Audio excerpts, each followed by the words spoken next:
अस्सलाम वालेकुम स्टूडेंट्स। आज हम लोगों ने अर्गोनॉमिक अप्रोचेस पढ़नी है कि जब भी एक पर्सन सिटिंग में है, स्टैंडिंग में है या लाइंग में है, तो उसकी बॉडी पे, उसके डिफरेंट जॉइंट्स पे, रीजन्स पे डिफरेंट फोर्सेस एक्सर्ट होती हैं।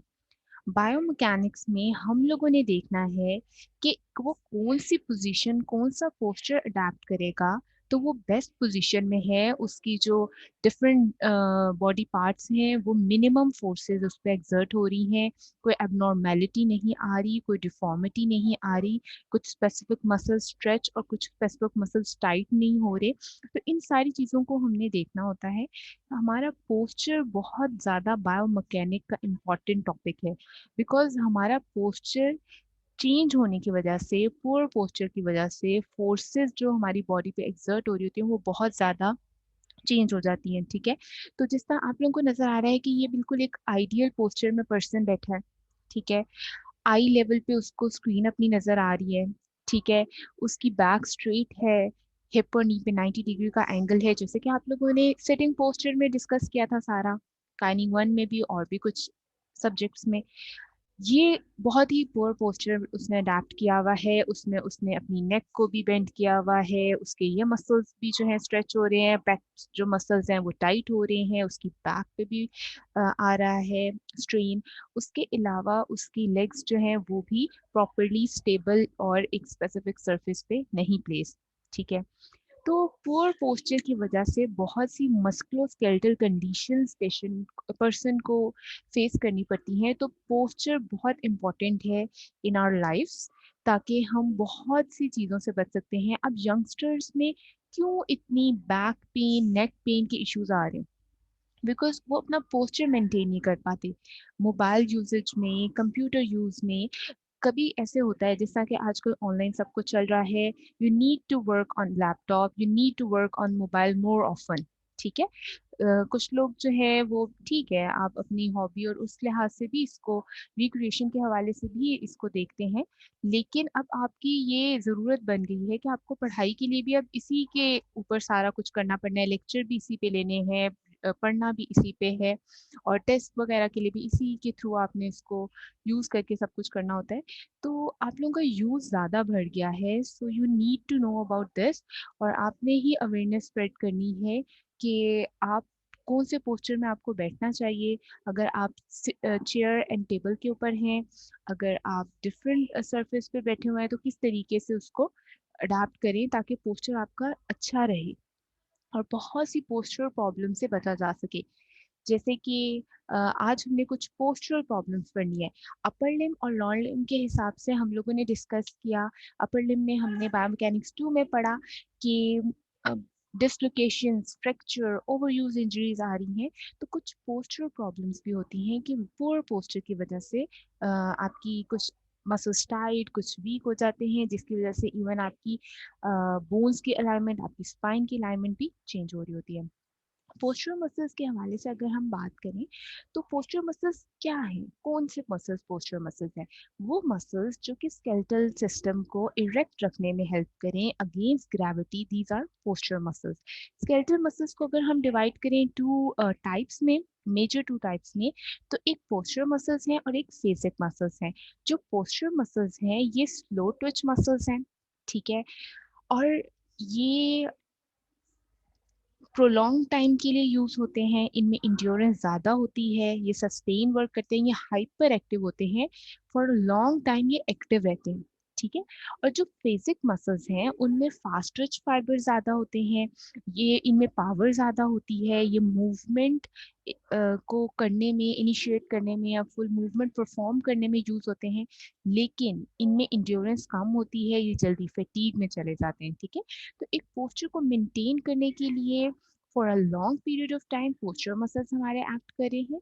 और जब भी एक मूवमेंट परफॉर्म करनी होती है जिसमें पावर रिक्वायर्ड होती है, ताकि against gravity, against specific posture, अब उस पोजीशन, उस लिम्ब की पोजीशन को चेंज करना है, तो फेसिक मसल्स यूज होते हैं। लेकिन फेसिक मसल्स प्रोलॉन्ग टाइम के लिए एक पोजीशन को मेंटेन नहीं कर पाते, जिस तरह कि हम फटीग में चले जाते हैं। उसके अलावा कुछ एग्जांपल्स हम देखें तो ज़्यादातर जो पोस्चर मसल्स हैं वो एक्सटेंसर मसल्स में आ जाते हैं। इनमें एक्सटेंसर मसल्स आते हैं, कुछ हैं रेयरली फ्लेक्सर्स भी हैं, लेकिन ultimately they are acting as extensors of some joints. ठीक है, तो अब इसमें आपके ट्राइसेप मसल है, हैमस्ट्रिंग मसल है। So you need to know कि हैमस्ट्रिंग मसल किस जॉइंट पे फ्लेक्शन कर रहा है और किस जॉइंट पे एक्सटेंशन कर रहा है।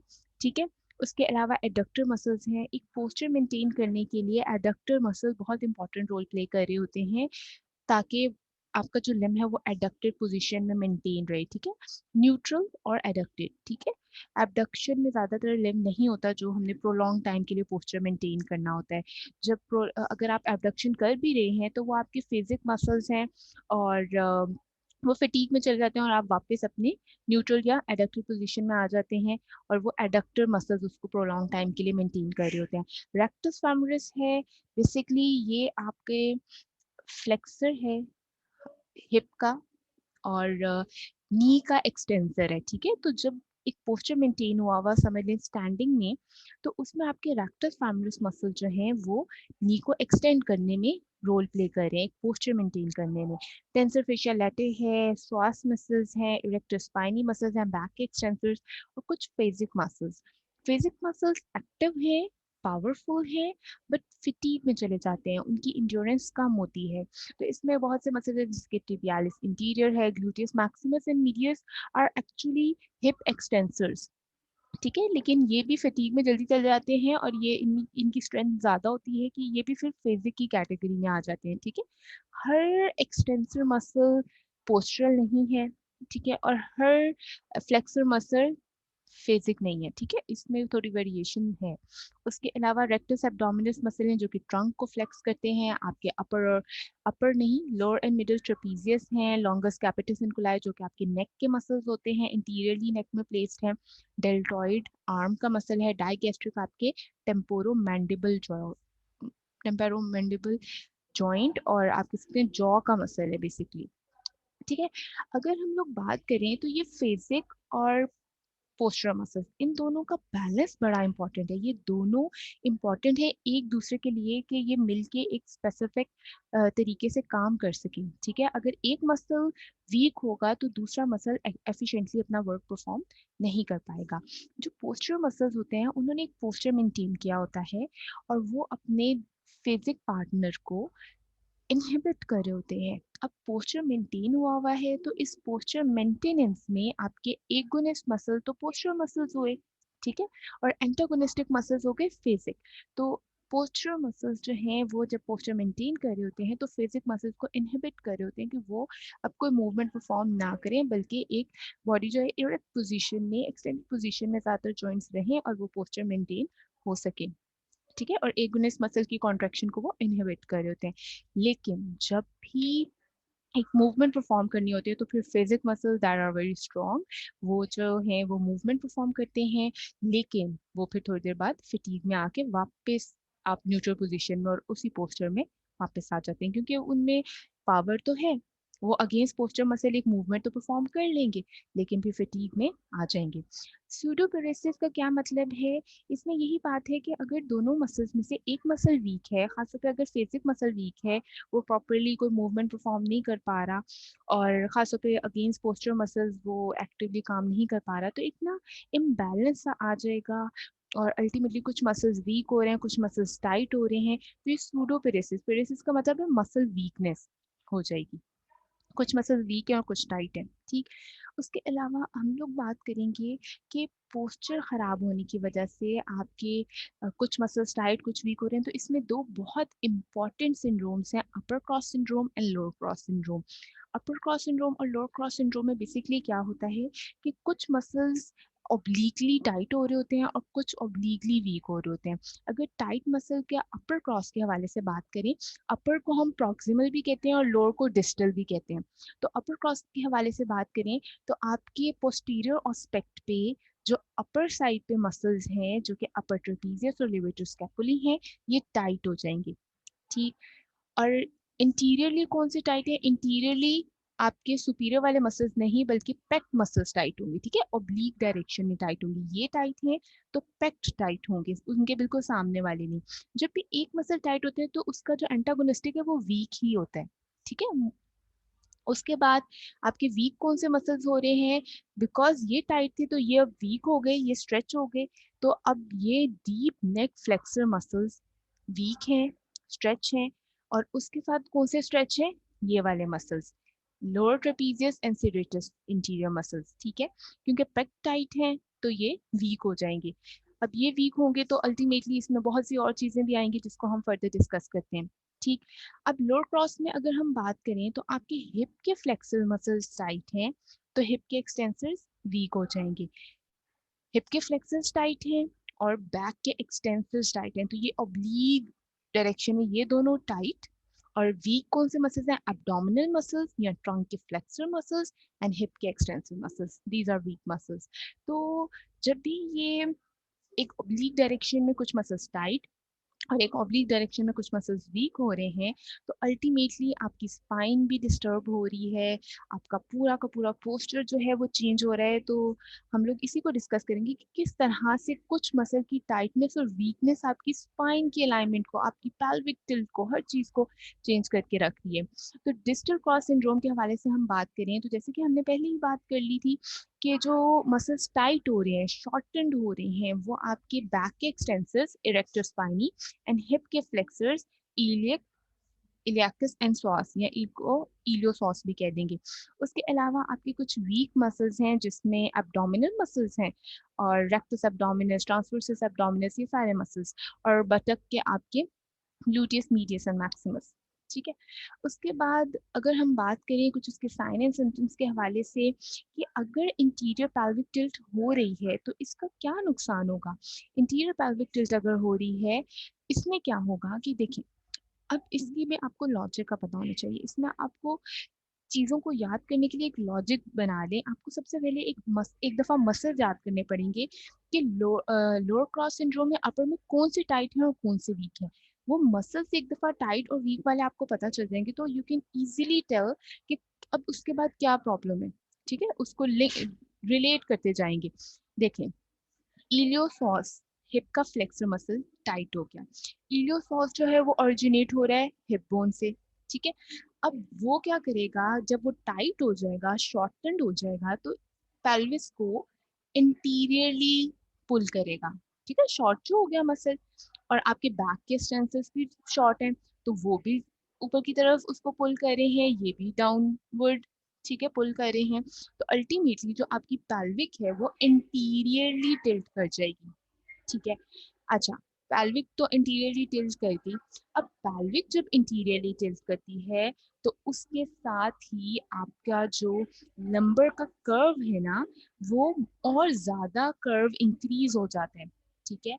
एज यू ऑल नो कि सिंपली अगर हम अपनी स्पाइन की डिफरेंट कर्व्स के हवाले से बात करें तो ये सर्वाइकल का कन्वेक्स फॉरवर्ड है या लॉर्डोटिक है, थोरेसिक का कन्वेक्स बैकवर्ड है या कनकेव फॉरवर्ड है, उसके बाद आपके लंबर का भी कन्वेक्स फॉरवर्ड है। तो ये नॉर्मल कर्व है, ठीक है। अब क्या होगा, जब आपकी पेल्विक इंटीरियरली टिल्ट हो जाती है तो आपका ये कर्व इंक्रीज हो जाएगा, तो इसको हाइपर लॉर्डोटिक कहेंगे, इसको लॉर्डोटिक हम नहीं कहेंगे। लॉर्डोटिक तो नॉर्मल कर्व को कहते हैं, हाइपर लॉर्डोटिक हो गया। और अगर तो ये पोस्टीरियर पेल्विक टिल्ट हो गई तो आपकी स्ट्रेटनिंग आ जाएगी, जो नॉर्मल थोड़ा सा कर्व इंटीरियर था ये भी खत्म होके स्ट्रेट हो जाएगी स्पाइन। तो ये ही एक बात है जो कि इम्पोर्टेंट है कि किस तरह से आपकी, आप कह सकते हैं कि कर्व चेंज होने की वजह से या पेल्विक टिल्ट चेंज होने की वजह से अल्टीमेटली एक दूसरे के ये चेंज करें, ठीक है। अच्छा, हाइपरलोडोसिस हो गई। उसके अलावा कुछ मसल वीक हैं, जैसे कि हमने बात की हिप के एक्सटेंसिव मसल्स वीक हैं, हिप की एक्सटेंशन इनसफिशिएंट हो गई, मसल की वीकनेस की वजह से भी हुआ और हिप के फ्लेक्सर्स की टाइटनेस की वजह से भी हुआ। हिप के फ्लेक्सर्स जब टाइट होंगे तो जब भी एक मसल ने मूव करना हो तो उसका जो एंटागोनिस्टिक मसल है ना उसने स्ट्रेच करना होता है, ठीक है।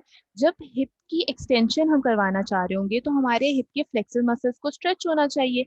अगर आपके इलियोसॉस बहुत टाइट हुए और वो स्ट्रेच ना हो पाए तो आपके हिप के एक्सटेंसिव मसल एक्सटेंड नहीं कर पाएंगे। तो दोनों काम हो रहे हैं, आपके हिप के एक्सटेंसिव मसल्स भी वीक है, फ्लेक्सर्स भी टाइट हैं, जिसकी वजह से अल्टीमेटली आपकी हिप की एक्सटेंशन कम हो जाएगी। प्रॉक्सिमल क्रॉस सिंड्रोम के हवाले से हम बात करें तो इसमें आपके डिफरेंट मसल्स आ जाते हैं, जिसमें आपके जो वीक मसल्स हैं वो हैं आपके डीप नेक फ्लेक्सर्स और lower trapezius serratus interior muscle, ठीक है। और जो टाइट हो जाते हैं मसल्स वो आपके upper trapezius levator scapulae and pectoralis major और स्टर्नोक्लीडोमास्टोइड, ठीक है। स्टर्नोक्लीडोमास्टोइड बेसिकली यहाँ पे प्रेजेंट होता है, लेकिन ये भी टाइट मसल्स में है, ठीक है। तो कुछ मसल्स टाइट हो रहे हैं, कुछ वीक हो रहे हैं। अब इनकी वजह से क्या इशू आ रहे हैं, वहां पे हमारी pelvic टिल्ट हो रही है, लंबर लॉर्डोसिस हो रही थी, हाइपर लॉर्डोसिस हो रही थी। तो अब इसको इसकी वजह से क्या इश्यूज आ रहे हैं, इसमें क्या होता है कि आपके अपर क्रॉस सिंड्रोम या प्रॉक्सिमल क्रॉस सिंड्रोम की वजह से आपका फॉरवर्ड हेड पोस्चर बन जाता है, ठीक है। फॉरवर्ड हेड पोस्चर के अलावा आपके जो शोल्डर्स हैं वो राउंडेड हो जाते हैं, प्रोट्रैक्शन हो जाती है स्कैपुला में। स्कैपुला में प्रोट्रैक्शन का क्या मतलब है, स्कैपुला में जब प्रोट्रैक्शन होगी वो एबडक्ट करेंगे, दोनों स्कैपुलास दूर चले जाएंगे और जो आपका शोल्डर है वो फॉरवर्ड आ जाएगा, राउंडेड शोल्डर्स आएंगे, ठीक है। तो ये राउंडेड शोल्डर या आप कह सकते हैं कि फॉरवर्ड शोल्डर्स और एबडक्शन ऑफ स्कैपुला हो जाएगा, ठीक। तो इसमें ये बेसिकली यही है, फॉरवर्ड हेड पोस्चर है या शोल्डर्स राउंडेड हो गए। और इस तरह से आप लोगों को काफ़ी लोग मिलेंगे अपने इर्द गिर्द जिनको भी इतनी कोई पेन भी नहीं हो रही, लेकिन उन्होंने ने ऐसा पोस्चर अडाप्ट किया होता है। तो आप उनको अभी से ही गाइड करें कि आप अपना पोस्चर ठीक करें। अब उनको क्या कहना है, किस तरह से उनका पोस्चर ठीक कराना है, ये भी हम आगे डिस्कस करेंगे, ठीक है। अच्छा, अब इन क्रॉस सिंड्रोम्स को बेहतर कैसे करें, आपके जो मसल्स टाइट हुए हुए हैं उनकी स्ट्रेचिंग करानी है, जो वीक हुए हुए हैं उनकी स्ट्रेंथनिंग करानी है, ठीक है। फिजिक्स मसल की स्ट्रेंथनिंग करा दें, जो आपके टाइट मसल्स हैं उनकी स्ट्रेचिंग और लेंथनिंग करा दें। और इसमें आपने जो आपकी इंटीरियर पेल्विक टिल्ट हुई हुई थी उसके लिए आप कुछ ऐसी एक्सरसाइजेस कराएं जिसमें आपकी पोस्टीरियर पेल्विक टिल्ट आ रही है। और पोस्टीरियर पेल्विक टिल्ट का ये फायदा होगा, हमने एक्सरसाइजेज ऐसे करानी है जिसमें पोस्टीरियर पेल्विक टिल्ट हम कर रहे हैं लेकिन वो न्यूट्रल पोजीशन तक वापस जाएगा। हमने पोस्टीरियर पेल्विक टिल्ट हमारा गोल नहीं है, लेकिन इंटीरियर से न्यूट्रल में आने के लिए हम पोस्टीरियर पेल्विक टिल्ट एक्सरसाइजेस कराएंगे। उसके अलावा जो शोल्डर हैं आपके इंटीरियरली आए हुए हैं, राउंडेड शोल्डर हुए हैं, उनको पोस्टीरियरली लेके जाना है। अब उन शोल्डर को पोस्टीरियरली कैसे लेके जाएंगे, जब स्कैपुलास की एडक्शन कराएंगे, स्कैपुलास की रिट्रैक्शन कराएंगे, जैसे कि यहाँ पे आपको शो हो रहा है। तो जो शोल्डर्स आगे की तरफ राउंड हुए हुए थे वो वापस आ जाएंगे, ठीक है। उससे इससे क्या होगा, ये जो आपके मसल्स वीक हैं इनकी ये एक्टिवली कॉन्ट्रैक्ट करेंगे तो रिट्रैक्शन होगी ना। और जो आपके पेक्ट मसल्स जो टाइट हुए हुए थे वो स्ट्रेच हो रहे हैं इस पोजीशन में। तो वही बात हम जो ऊपर बात कर रहे हैं वही यहाँ पे करें, ठीक है। उसके अलावा हम लोग स्टर्नोक्लीडोमास्टोइड जो कि टाइट हुआ हुआ था उसको स्ट्रेच करेंगे। स्टर्नोक्लीडोमास्टोइड को किस तरह से हम स्ट्रेच करते हैं, आप अपने नेक को एक्सटेंड करें और एक साइड पे जो है वो साइड बेंडिंग कर लेंगे, जैसे कि ईयर को इधर लगाने की कोशिश करेंगे शोल्डर के ऊपर। तो अल्टीमेटली क्या फायदा होगा कि आपका स्टर्नोक्लीडोमास्टोइड जो है वो स्ट्रेच हो जाएगा, ठीक है। ऑपोजिट साइड का, उस साइड पे वो जा रही है तो ये वाला स्टर्नोक्लीडोमास्टोइड स्ट्रेच हो जाएगा। और भी बहुत सी एक्सरसाइजेज यहाँ पे दी हुई हैं, जो मसल्स टाइट है उनको स्ट्रेच कैसे करना है, जो मसल्स वीक है उनको स्ट्रेंथन कैसे करना है, ठीक है।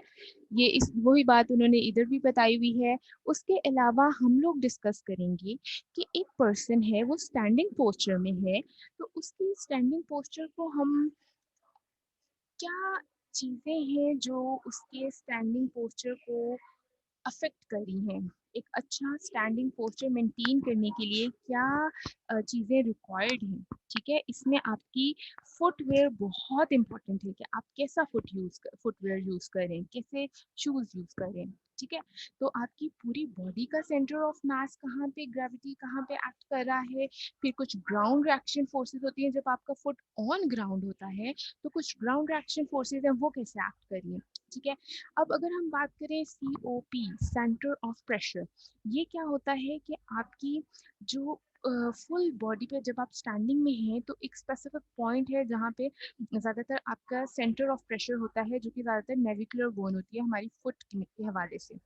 और इसको किस तरह से लोग मेजर करते हैं कि आप एक फोर्स प्लेट होती है जो कि आपके फ्लोर के अंदर ही उन्होंने अटैच की होती है परचेज करके, और उसके ऊपर जब पर्सन स्टैंड करता है, बेशक दोनों फुट ऑन ग्राउंड है जब एक फुट ऑन ग्राउंड है, जब दोनों फुट ऑन ग्राउंड होंगे, जैसे कि आपको इसको एक इस वीडियो में भी मिल जाएगा, जब दोनों फुट ऑन ग्राउंड होंगे तो उसकी जो ग्राउंड रिएक्शन फोर्स है वो बिल्कुल दरमियान से पास करेगी, ठीक है।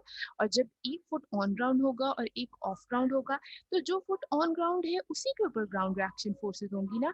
देखिए, जो चीज ग्राउंड पे होगी उसी पे रिएक्शन होगा, ठीक है। तो ग्राउंड रिएक्शन फोर्सेस पे जो फुट ग्राउंड पे होगा उसके ऊपर पूरी एक्ट करने लग जाएंगी, उसी लेग पे, उसी लिम्ब पे, ठीक। और उसके अलावा अगर हम बात करें तो थ्री डायमेंशनल सिस्टम भी है इसको मेजर करने के लिए, कि जब भी हम जंप करते हैं, जब हम सिंगल स्टांस में आते हैं, जब हम दोनों फुट ऑन ग्राउंड है, तो हमारा किस तरह से फोर्स डिस्ट्रीब्यूशन हो रही है फुट के ऊपर। उसके अलावा वो कहते हैं कि जब भी हमने हील कोई यूज़ करनी है, फुटवेयर कैसा होना चाहिए, तो उसमें उन्होंने यही कहा कि जब हील स्ट्राइक है, फुट फ्लैट है, फिर हील ऑफ है, टो के ऊपर स्टैंडिंग हो जाती है, और फिर आप स्विंग फेज में जाते हैं, तो इसमें बड़ा मैटर करता है कि आपका, और वैसे भी जब आपके दोनों फुट ऑन फ्लोर हैं तो आपका हील का साइज क्या है। तो वो यही कह रही हैं कि अगर, तो आप टू पर्सन हैं, दोनों की एक स्पेसिफिक हील हाइट है, दोनों को 2-2 सेंटीमीटर की हील पहना दी आपने, ठीक है। जिनका फुट बड़ा होगा उनकी हील की जो हाइट है ना, वो दोनों का 2 सेंटीमीटर है, ठीक है। तो जिनका फुट बड़ा होगा उनका एंगल ऑफ इंक्लिनेशन कम बनेगा उसी 2 सेंटीमीटर की हील के साथ, और जिनका फुट छोटा होगा उनकी उन्हीं 2 सेंटीमीटर की हील के साथ एंगल ऑफ इंक्लिनेशन बड़ा बनेगा, ठीक है। तो ये बात इन्होंने बताई हुई है यहाँ पे, ठीक है। इसको मैं एक दफ़ा ड्रॉ भी करके दिखा देती हूँ आपको। इसमें अगर हम बात करें, हाँ जी, इसमें अगर हम बात करें तो दो हील हाइट हमने लेनी है, 2 सेंटीमीटर की हमने हील ली, दो, ठीक है, समझ लें 2 सेंटीमीटर दोनों। अब एक का फुट जो है वो बड़ा है और एक का फुट जो है ना वो शॉर्ट है, इतना है, ठीक है। अब बेशक ये देखिए, ये हील है, ये फुट है, इस पे प्लेस्ड है, ठीक है। जब हम एंगल इस पे ड्रॉ करेंगे, ये एक एंगल बन रहा है, और जब हम इस पे एंगल ड्रॉ करेंगे, समझ लें थोड़ा सा बड़ा फुट कर लेते हैं, ये एंगल है। तो ये एंगल जिनका बड़ा फुट होगा विथ स्पेसिफिक 2-2 सेंटीमीटर की हील के, जिनका बड़ा फुट होगा उनका एंगल जो है वो छोटा होगा, और जिनका छोटा फुट होगा with the same specific heel height उनका एंगल बड़ा बनेगा, ठीक है। अच्छा, उसके अलावा अगर हम बात करें, अच्छा उसके अलावा अगर हम बात करें तो वो कहते हैं कि आइडियल आपका जो एंगल है ना इंक्लिनेशन का, वो 10 to 14 डिग्री होता है, ठीक है। और उसमें जो हील हाइट है वो 3 to 4 सेंटीमीटर है। अगर इससे ज़्यादा हील हाइट है तब भी नुकसानदेह है, अगर इससे कम हील हाइट है, लाइक बिल्कुल फ्लैट आप पहन रहे हैं, तब भी नुकसानदेह है, ठीक है। तो हमने रिकमेंडेड एंगल और हील एंगल जो है ना वो पेशेंट पर्सन को रिकमेंड करना होता है। अब उनके फुट साइज पे भी वो डिपेंड कर रहा होता है, फिर उसके मुताबिक उनको हील का साइज दे देंगे, ठीक है। अब आपकी फुट में बहुत सी बोन्स हैं, ठीक है, नेविकुलर, क्यूनिफॉर्म, क्यूबॉइड, टैलस, ठीक है, कैल्केनियस। अच्छा, अब इसमें अगर हम बात करें तो नेविकुलर जो बोन होती है ना, जो कि रेड में नजर आ रही है, इस पे आपका सेंटर ऑफ प्रेशर COP लाई कर रहा होता है स्टैंडिंग में, ठीक है, नॉर्मल स्टैंड में। हील डिजाइन पे डिपेंड कर रहा है कि आप कितनी हील की हाइट ले रहे हैं, उसी के साथ साथ उसकी जो लिवर आर्म है वो भी इंक्रीज डिक्रीज हो रहा होता है। और उसके अलावा अगर तो आप हील का साइज कम कर देंगे तो अल्टीमेटली जो है वो उसके ऊपर जो फोर्सेस हैं वो रिड्यूस हो जाएंगी, ठीक है। लेकिन बहुत कम भी हमने नहीं करना, ये एक स्पेसिफिक हील उसे यूज किए हुए ये कंफर्टेबल नहीं होगी। लेकिन अगर वो मेडिकेटेड शूज पहन रहे हैं जिसमें एक स्पेसिफिक एंगल ऑफ इंक्लिनेशन बन रहा है 2 to 3 सेंटीमीटर की, वो हील हाइट है, तो वो बड़ी आइडियल है। और इसमें जो भी हमारे पास हील पेन के पेशेंट्स आते हैं ना, उनको हम मेडिकेटेड शूज भी कहते हैं पहने। उसके अलावा जिनकी प्रोलॉन्ग स्टैंडिंग है उनको भी जरूरी नहीं है कि वो पेन के साथ ही आए, अभी उनको नहीं भी पेन तो हमने प्राइमरी प्रिवेंशन करनी है कि अभी उनको पेन होने के चांसेस जब हैं कि उन्होंने 5 आवर्स स्टैंडिंग है, सेल्स पर्सन है, तो उसको पहले ही हम रिकमेंड कर देंगे कि आप ऐसे शूज पहने। ठीक है। उसके अलावा जब भी अगर हम अब बैक के हवाले से बात करें, स्पाइन के हवाले से बात करें, इसमें आपने स्पाइन को बहुत डिटेल में डिस्कस किया हुआ, पहले हम इसको ब्रीफली डिस्कस करेंगे। तो जब भी आपने लीन फॉरवर्ड करना है तो आप इस तरीके से ना करें, बल्कि नीज को बेंड कर लेंगे, तो आपकी जो स्पाइन है वो स्ट्रेट रहेगी और उसमें स्ट्रेन या स्ट्रेन नहीं आएगा। ठीक है। अगर एसएल जॉइंट के हवाले से बात करें कि एसएल जॉइंट की में बहुत सी ना, एसएल जॉइंट को लोग कभी इग्नोर कर देते हैं, लेकिन एसएल जॉइंट बहुत इंपॉर्टेंट है। इस पे बहुत सी फोर्सेस एक्सर्ट हो रही होती हैं, इस पे बहुत शेयर फोर्सेस एक्सर्ट हो रही होती हैं, जो कि पैरेलल तो होती है लेकिन इन ऑपोजिट डायरेक्शन है, जो कि एसएल जॉइंट को आप कह सकते हैं उनकी जो शेयर फोर्सेस हैं वो उसकी पोजीशन को चेंज कर सकती हैं। तो एसआई जॉइंट खुद से सेल्फ ब्रेसिंग करता है, जो दोनों एसआई जॉइंट्स हैं वो एक दूसरे की तरफ रहते हैं, आप कह सकते हैं उनमें जो है इंटरनल ऑब्लिक मसल खास तौर पे ये सेल्फ ब्रेसिंग में हेल्प कर रहा होता है एसआई जॉइंट को, दोनों एसआई जॉइंट को जोड़ के रखने में हेल्प कर रहा होता है, ताकि इसमें जो शेयर फोर्सेस एक्सर्ट हो रही हैं वो एसआई जॉइंट की पोजीशन को चेंज ना कर सके। अगर एक भी जॉइंट की थोड़ी सी पोजीशन चेंज हो जाती है तो आपकी पूरी बॉडी की बायोमैकेनिक्स चेंज हो जाती है। ऐसा जॉइंट में कोई इशू होगा तो स्पाइन इन्वॉल्व होगी, स्पाइन में कोई इशू होगा तो ऐसा जॉइंट इन्वॉल्व होगा। तो इसी तरह ऐसा जॉइंट जो है सेल्फ ब्रेसिंग करता है, अपने आप को उन शेयर फोर्सेस से प्रोटेक्ट करता है। ठीक है। तो आज का हमारा ये लेक्चर था, इंशाल्लाह नेक्स्ट टाइम हम लोग फर्दर डिस्कस करेंगे कि सिटिंग पोजीशन में किस किस तरीके से हम बेहतर कर सकते हैं सिटिंग पोजीशन को, और लोड्स कम कर सकते हैं, पोस्चर को बेहतर कर सकते हैं in sitting position. Thank you so much students. Allah Hafiz.